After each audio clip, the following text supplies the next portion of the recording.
पातोडी गरम तेलामध्ये जिरं मोहरी घालायचं, पाणी फोडणी द्यायचं, म्हणजेच त्याच्यात लाल तिखट टाकायचं, हळद टाकायचं, मीठ टाकायचं, कोथिंबीर घालायची आणि त्यामध्ये डाळीचं पीठ टाकून हटवून घ्यायचं.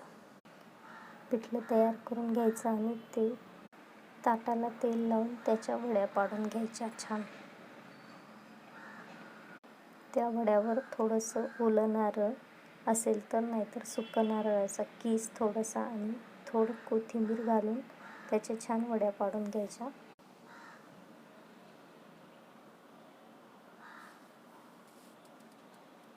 ग्रेव्हीसाठी कांदा आणि खोबरं भाजून घ्यायचा. मिक्सरमध्ये भाजलेलं कांदा, खोबरं, थोडंसं अद्रक, दालचिनीचा तुकडा हे सगळं मिक्सरला फिरवून घ्यायचं. नंतर तेल गरम करून त्यामध्ये मिक्सरमधून फिरवलेला मसाला टाकायचा.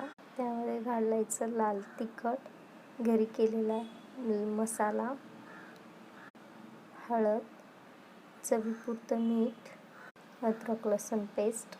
छान तेल सुटेपर्यंत परतायचं आणि त्यामध्ये पाणी घालायचं, उकळी येऊ द्यायची आणि त्यामध्ये केलेल्या वड्या सोडायच्या आणि नंतर त्याला छान गदगद शिजू द्यायचं. झणझणीत पातोडीची भाजी रेडी.